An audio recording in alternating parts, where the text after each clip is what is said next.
qu'un seul nom qui sauve, qui guérit toutes les maladies. Internautes, je vous salue dans le précieux nom dans le Seigneur et Sauveur Jésus-Christ. Aujourd'hui, nous allons considérer ensemble la parole de Dieu, une parole infaillible, dans Romains chapitre 8, verset 31 à 39. Romains chapitre 8, verset 31 à 39. Et je fais la lecture. Que dirons-nous donc à l'égard de ces choses? Si Dieu est pour nous, qui sera contre nous?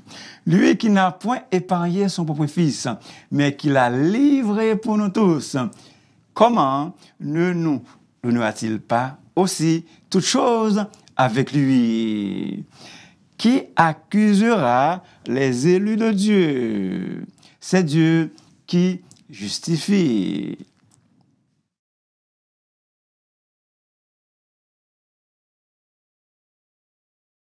Qui les condamnera? Christ est mort, bien plus, il est ressuscité, il est à la droite de Dieu et il intercède pour nous. Qui nous séparera de l'amour de Christ? Sera-ce la tribulation, ou l'angoisse, ou la persécution, ou la faim, ou la nudité, ou le péril? Selon qu'il est écrit, c'est à cause de toi qu'il nous met à mort tout le jour, qu'on nous regarde comme des brebis destinées à la boucherie. Mais dans toutes ces choses, nous sommes plus que vainqueurs par celui qui nous a aimés. Car j'ai l'assurance que ni la mort, ni la vie, ni les anges, ni les dominations, ni les choses présentes, ni les choses à venir, ni la puissance, ni la hauteur, ni la profondeur, ni aucune autre créature ne pourra nous séparer de l'amour de Dieu manifesté en Jésus-Christ, notre Seigneur. Amen. Et donc, le sujet qui pourra nous séparer de l'amour de Dieu, qui pourra nous arracher de l'amour de Christ, qui pourra nous déraciner de l'amour de Dieu. Peuple de Dieu, chers internautes, Romains 8, versets 31 à 39 est l'un des plus beaux passages dans les Saintes Écritures. Il est très apprécié des fidèles et apporte de la joie dans le cœur des croyants de tous les temps. Ce texte est un cantique. C'est véritablement un hymne au triomphe et de l'amour divin. À vrai dire, c'est un hymne de victoire à l'amour de Dieu, basé sur les versets 35, 37 et 39. Et c'est aussi un cantique de foi. C'est aussi un cantique de confiance. Comme vous le savez, Dieu est amour. Théos, agape, estin. De facto, Dieu ne peut pas ne pas aimer. Pourquoi? Parce qu'il est amour. Son essence, c'est l'amour. Agape est l'équivalent du verbe hébreu à Abba.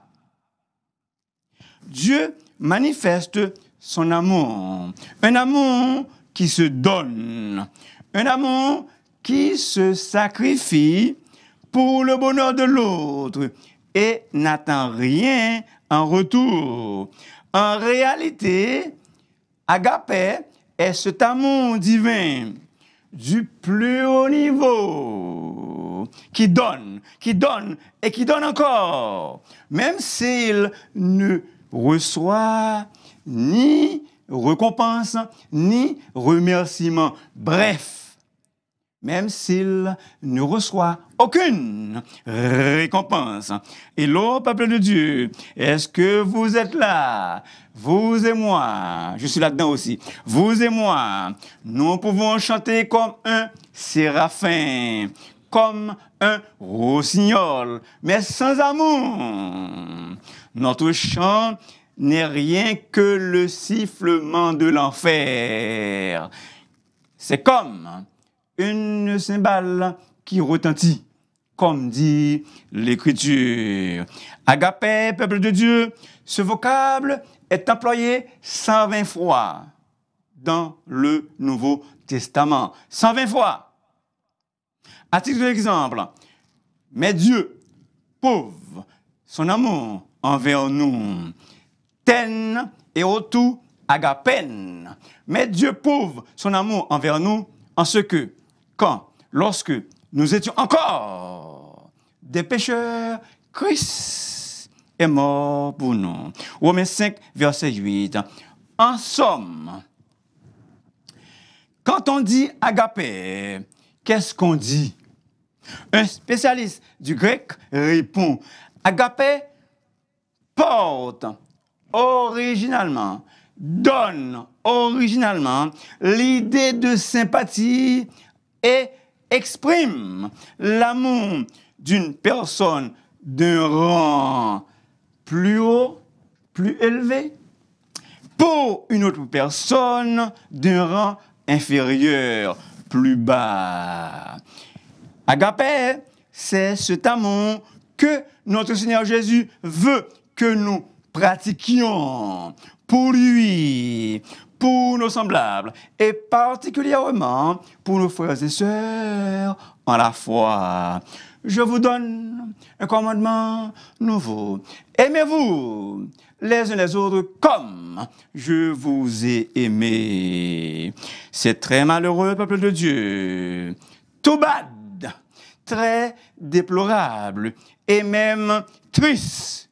Mais c'est l'évidence, c'est la réalité. Certains frères et sœurs, j'ai bien dit, certains frères et sœurs, leur amour réciproque est refroidi. L'amour du plus grand nombre se refroidit. Pourtant, ils chantent ensemble à gorge déployée. Frères, son nom est amour. Frères, aimons-nous toujours. Que voulez-vous? Comme a dit Jean Chrétien, l'ex-premier ministre du Canada. Que voulez-vous? Très important, peuple de Dieu. Très important ce que je vais vous dire. Je ne vous accuse pas, ni ne vous condamne. Je ne vous juge pas, peuple de Dieu, ni ne vous accuse. Mais Jésus nous dit, vous et moi, je vous donne un commandement nouveau. Aimez-vous les uns les autres, comme je vous ai aimé. Vous aussi, aimez-vous les uns les autres. À ceci, tous connaîtront que vous êtes mes disciples, si vous avez de l'amour les uns pour les autres. Jean 13, versets 34 et 35. À ceci, tous connaîtront que nous sommes les disciples de Jésus, si et seulement si nous avons de l'amour les uns pour les autres. Certes, l'amour réciproque entre certains frères et sœurs, je répète encore, certains frères et sœurs, pas tous, leur amour réciproque est refroidi. Ou si vous voulez, se refroidir. Mais écoutez bien, s'il vous plaît. Agapé est en quelque sorte une démonstration de l'amour qui sert de ciment pour unir les frères et sœurs. Je reprends, c'est important. Agapé est en quelque sorte une démonstration de l'amour de Dieu qui sert de ciment pour unir les frères et sœurs en Christ. La plus belle phrase de Luther. La plus belle phrase de Luther. L'amour divin ne trouve pas, mais il crée ce qui lui est aimable. L'amour humain naît de ce qui lui est aimable. Par cette affirmation, Luther saisit la racine profonde de l'Évangile. La racine profonde de l'Évangile. Dieu est amour. Théos agape estin. Qui accusera les élus de Dieu? Quant aux éventuels accusateurs, quant aux potentiels accusateurs, on pense en premier lieu à Satan, l'accusateur par excellence, puisqu'il accusait Job au tribunal céleste. Chapitre 1er et 2. Il a été précipité, l'accusateur de nos frères, celui qui les accusait devant notre Dieu jour et nuit. Apocalypse 12, verset 10. Bien-aimés, peuple de Dieu, Satan peut nous accuser, mais il ne peut pas nous condamner. Amen. Satan peut nous accuser, mais il ne peut pas nous condamner. Car il n'y a donc maintenant aucune condamnation pour ceux qui sont en Jésus-Christ. Il n'y a donc maintenant aucune condamnation pour ceux qui sont en Jésus-Christ. Les hommes peuvent nous condamner ici-bas, mais leur condamnation sera annulée où? Dans le ciel. En déclarant qu'il n'y a aucune condamnation, Paul parle du ciel et non de terre. Peuple de Dieu, qui nous séparera de l'amour de Christ? L'apôtre Paul fait une liste accablante de menaces qui pèsent sur la vie chrétienne. Cette péripétie.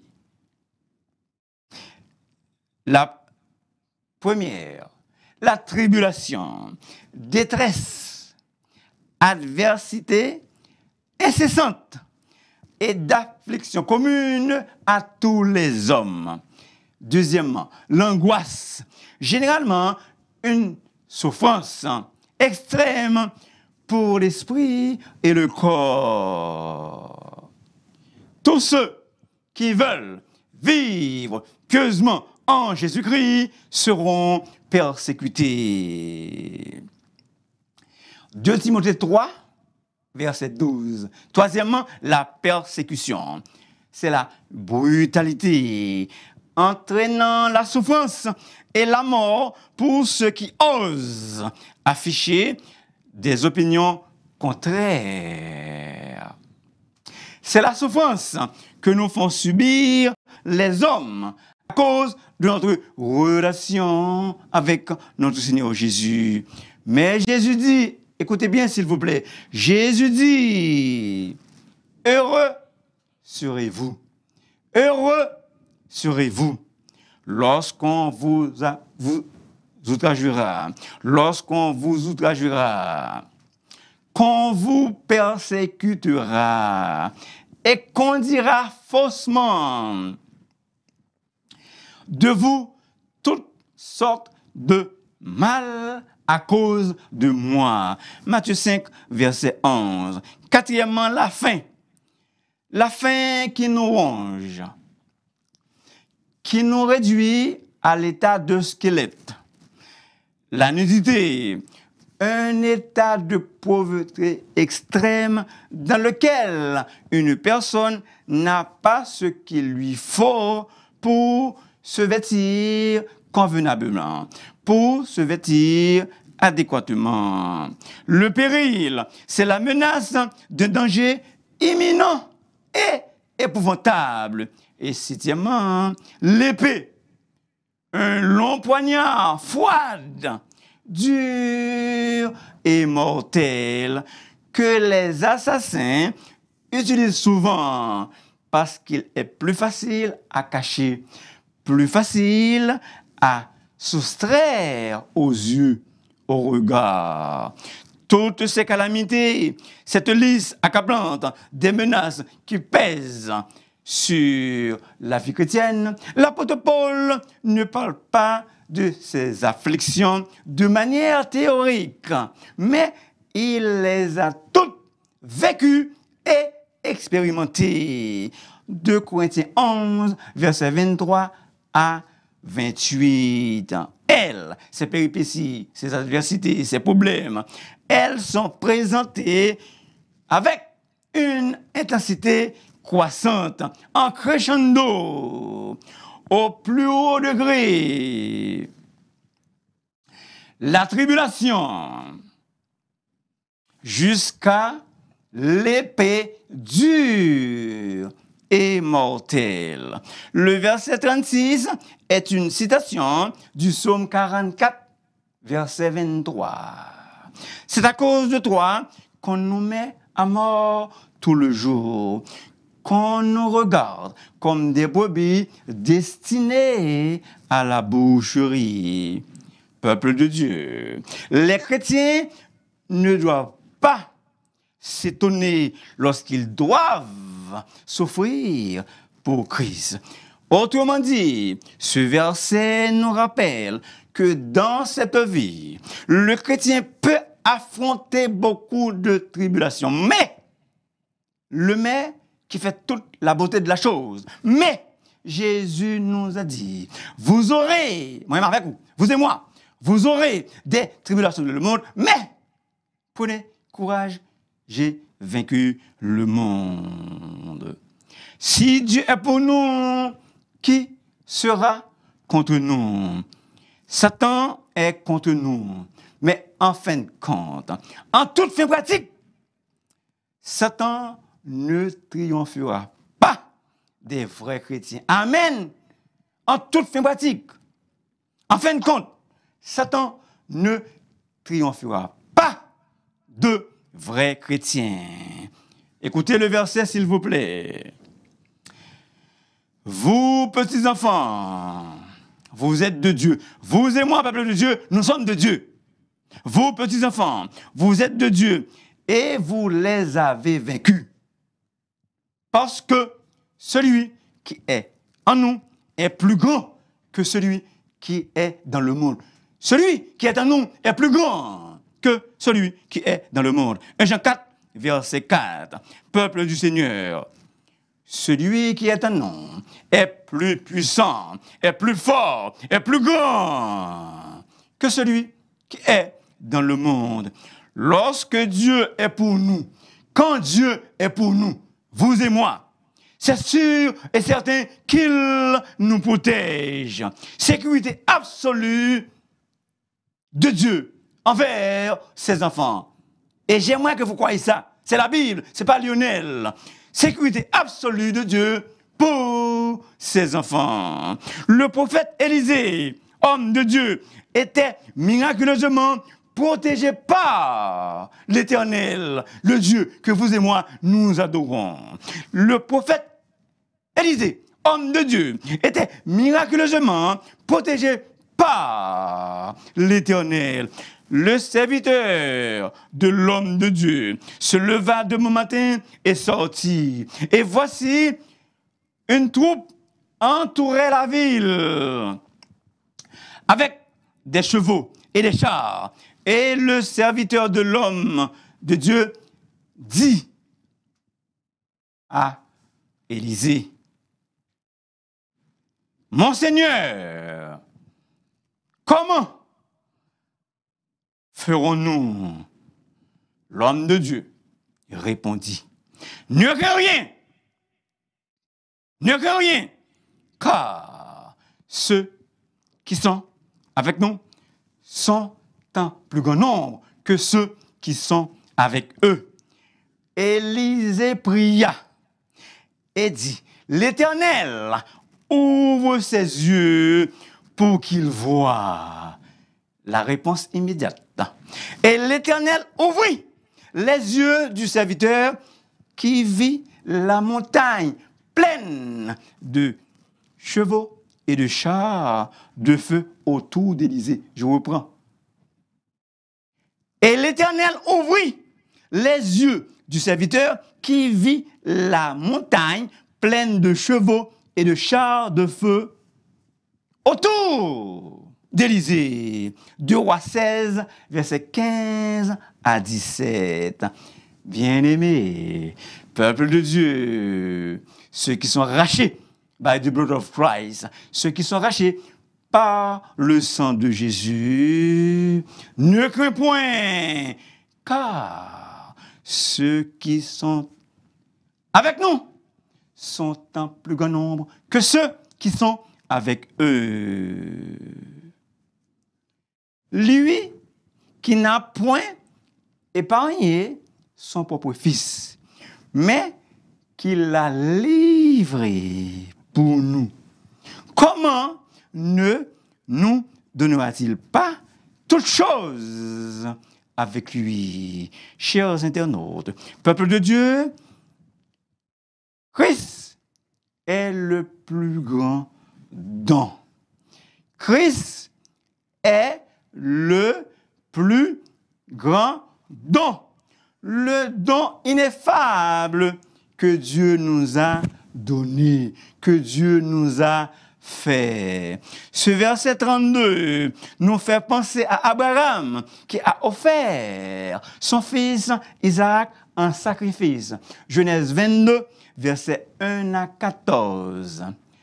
Isaac était un type de Jésus dans l'Ancien Testament. Quand Dieu a commandé à Abraham de sacrifier Isaac, l'unique fils de la promesse, Abraham et Isaac ont obéi à Dieu. Écoutez bien, s'il vous plaît. Le fait qu'Abraham était disposé à sacrifier Isaac illustre merveilleusement bien la même disposition que Dieu, notre Père, a offert son Fils unique, Jésus-Christ, pour les péchés du monde entier. Le fait qu'Isaac était disposé à être sacrifié illustre parfaitement le fait que Christ a été bien disposé à aller on the cross, à aller à la croix, ou si vous voulez, sur la croix. Mais dans toutes ces choses, malgré ces choses, en dépit de toutes ces formes d'adversité, les 7 péripéties déjà mentionnées, au lieu d'être séparés de l'amour de Dieu, au lieu d'être séparés de l'amour de Christ, ces épreuves nous font que nous rapprocher de Dieu, ou si vous voulez, de Christ. En d'autres mots, toutes ces calamités peuvent-elles nous séparer de l'amour de Dieu? La réponse est non. Un non sec. C'est un lien indissoluble comme le mariage. C'est un lien indissoluble comme le mariage. Mais dans toutes ces choses, nous sommes plus que vainqueurs par celui qui nous a aimés. Hello, peuple de Dieu, est-ce que vous êtes là? Mais dans toutes ces choses, nous sommes plus que vainqueurs par celui qui nous a aimés. Les croyants sont plus que vainqueurs. Pas seulement vainqueurs, les croyants sont plus que vainqueurs. Hyper Nicomène. Dans toutes ces adversités, toutes choses, Romains 8, 28, et toutes choses, verset 32, avec toutes choses, verset 37, plutôt que d'être séparés de l'amour de Dieu, plutôt que d'être séparés de l'amour de Christ, les croyants sont plus que vainqueurs. Hyper Nicomène. C'est un présent continu. Un présent continu. Les croyants, ils continuent d'être vainqueurs jusqu'à un plus grand degré. Ils continuent de remporter une glorieuse victoire par celui qui les a aimés. Quand vous êtes dans la rue, vous voyez quelqu'un qui porte un maillot ou un chandail, c'est écrit N-I-K-E, ou du moins qu'il y a quelque chose comme ça, comme E-V là. Ça veut donc dire victoire. Hyper Nikao. Littéralement, cela signifie gagner une victoire immense. Une victoire surabondante. Être plus que conquérant. Être plus que conquérant. Comme vous le savez, ce que je vais vous dire, vous le savez déjà. Alexandre le Grand voulait conquérir le monde. Hyper Nicomène veut dire hyper conquérant. Comme c'était le vœu d'Alexandre le Grand. Nous sommes hyper conquérant, super conquérant par celui qui nous a aimés. En effet, ceux qui sont plus que vainqueurs sont donc suprêmement victorieux. Bien-aimés, quelle est votre devise? Plus que vainqueur, telle est notre devise. Plus que vainqueur, bien que persécuté. Car la victoire, à la fois F-O-I, à la fois, je vous avais dit, ce hymne, c'est aussi un hymne de confiance, un hymne de foi. Car la victoire, à la fois, fut acquise par qui? Par le Sauveur qui nous a rachetés. Pas avec notre force, mais par le Sauveur qui nous a rachetés. Pas avec notre force, mais par celui qui nous a aimés. Qui nous a aimés combien de fois? 15 fois, 7 fois, 30 fois, 50 fois? Non! 15 fois? Non! Qui nous a aimés de first one. Qui nous a aimés le premier. Qui nous a aimés le premier? Jésus-Christ. Pour nous, nous l'aimons parce qu'il nous a aimés le premier. 1 Jean 4, verset 19. Famille de Dieu, aucune convoitise ne possède trop de puissance. Aucun péché habituel n'est trop gravé en nous pour que nous ne puissions pas les vaincre par la puissance de Jésus. Par son sacrifice sanglant en de crosse sur la croix. Autrement dit, il n'existe pas de péché que le chrétien ne peut vaincre s'il accepte seulement de se reposer sur Dieu en Christ. Pour cela, versets 38 et 39, l'apôtre Paul n'a pas achevé sa recherche. Il fouillait, il cherche partout dans l'univers pour trouver quelque chose qui serait susceptible de nous arracher de l'amour de Dieu. Puis, il éliminait une par une les diverses possibilités. Maintenant, une nouvelle liste accablante de menaces, d'adversaires et de dangers nettement plus longues que la précédente. Le verset 38. Car j'ai l'assurance que ni la mort. David dit Quand je marche dans la vallée de l'ombre de la mort, je ne crains aucun mal, car tu es avec moi. Ta roulette et ton bâton ta roulette et ton bâton ta roulette et ton bâton me rassurent. L'apôtre Paul continue avec la liste. Ni la vie, ni les anges, ni les dominations, ni les choses présentes, ni les choses à venir, ni la puissance, ni la hauteur, ni la profondeur, ni aucune autre créature ne pourra nous séparer de l'amour de Dieu manifesté en Jésus-Christ, notre Seigneur. Amen, peuple de Dieu.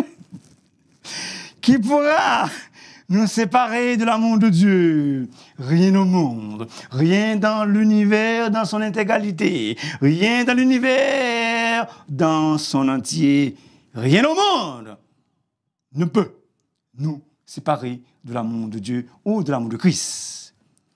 Paul commence par « j'ai l'assurance ». Pépé Ismaïl, le mot veut dire aussi certitude absolue, conviction solide, c'est un parfait dans le grec, exprimant une certaine chose acquise, exprimant avec certitude acquise et désormais bien établie. En bon créole, c'est déjà dans poche. Voici, dit-il, ma conviction ferme et inébranlable, ma conviction solide. La liste mentionnée précédemment. Tout cela ne pourra nous séparer de l'amour de Dieu. C'est l'expérience de l'apôtre Paul qui lui a procuré. C'est l'expérience de l'apôtre Paul qui lui a donné cette ferme assurance. En réalité, l'apôtre Paul a vécu la plupart des choses mentionnées et ces choses, ne l'ont pas séparé de l'amour de Dieu, de l'amour de Christ. Peuple de Dieu, Dieu est le créateur. Absolument rien dans cette création ne peut contrecarrer ses desseins pour ceux qui croient en son Fils Jésus-Christ. Je reprends, c'est important. Dieu est le créateur. Absolument rien dans cette création ne peut contrecarrer les desseins de Dieu pour ceux qui croient en Jésus-Christ. Créateur, création. Oh, famille de Dieu, quelle superbe façon d'affirmer la certitude du salut des croyants. À vrai dire, et ayant regardé tout ce que comporte la vie, Paul reste et demeure convaincu que rien ne peut détacher, rien ne peut désunir les croyants de l'amour de Dieu. Nos souffrances ne doivent pas nous séparer de l'amour de Christ ou de l'amour de Dieu. Écoutez bien, s'il vous plaît. Dans les versets 35 à 37, il est question de l'amour de Dieu. Et dans les versets 38 et 39, c'est l'amour de Dieu. Le résultat de la recherche de Paul se révèle infructueuse. Le résultat de la recherche de l'apôtre Paul se révèle infructueuse. Il ne trouve rien qui puisse nous séparer de l'amour de Dieu manifesté en Jésus-Christ, notre Seigneur et Sauveur. Résumons. Romains 8, 31 à 39, un cantique de l'amour victorieux de Dieu qui peut nous arracher de l'amour de Christ. En tant que croyants, nous sommes en but. Nous sommes en but. nous luttons à certaines oppositions farouches et écœurantes. Mais rien dans l'univers ne pourra nous mettre à part de l'amour de Dieu manifesté en Jésus-Christ, notre Seigneur. En d'autres mots, rien, nulle part, ni à quelque époque passée, que ce soit, ne pourra nous éloigner, far away, ne pourra nous éloigner loin de l'amour de Dieu. Écoutez bien, s'il vous plaît. Élie, avant d'être enlevé au ciel, passa le Jourdain et Élisée refusa de se séparer de lui. Très important. Élie, avant d'être enlevé au ciel, passa le Jourdain et Élisée refusa carrément de se séparer de lui. Élie dit à Élisée, reste ici, je te prie, car l'Éternel m'envoie jusqu'à Béthel. Élisée répondit, l'Éternel est vivant et ton âme est vivante, je ne te quitterai point. 2 Rois 2, verset 2, verset 4 et verset 6. La même demande, reste ici. La même réponse, je ne te quitterai point. Élisée était têtu. Il avait la tête dure. Il ne voulait point se séparer d'Élie. Et c'était pour son bien. Dieu a pourvu à notre victoire. Où? On the cross, à la croix. Peuple de Dieu, soyons assurés que son amour ne nous décevra jamais, au grand jamais. Il nous aime, Dieu. Il nous aime d'un amour inconditionnel et gratuit. Tout ce que nous avons à faire, vous et moi, c'est de placer toute notre confiance, c'est de placer toute notre foi en lui et être convaincu qu'il tiendra toujours ses promesses, aussi improbables, aussi incroyables que cela puisse paraître dans les circonstances fâcheuses et malencontreuses que nous traversons dans cette vie. Mon cher ami, tout ce que tu as à faire, c'est de placer toute ta confiance, toute ta foi en Christ, c'est-à-dire de l'accepter comme ton Sauveur et Seigneur pour que tu aies une victoire, AIES, pour que tu aies une victoire convaincante sur le péché. Et ainsi, rien au monde, absolument rien au monde, ne pourra te séparer, ne pourra te déraciner de l'amour de Christ. Élisée veut dire, très important, écoutez bien mon cher ami, Élisée veut dire, l'Éternel est salut. Éternel est-il ton salut? L'Éternel était le salut de David. Il n'avait peur de rien. Qu'en est-il de toi, mon ami? Qui est ton salut? Qui est ton salut, mon ami? Bien-aimé peuple de Dieu, chers internautes, que rien, vraiment rien, ne nous sépare jamais de l'amour que Dieu a manifesté en Jésus-Christ, notre Seigneur. Et j'aimerais conclure par le verset, ou bien par un verset que vous connaissez très bien.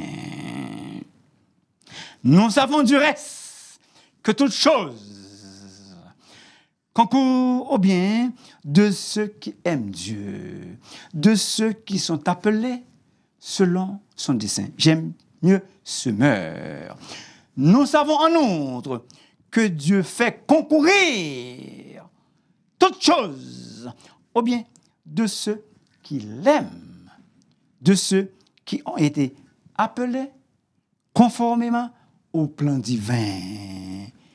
Peuple de Dieu, chers internautes, tout ça qui arrive nous, c'est pour bien nous.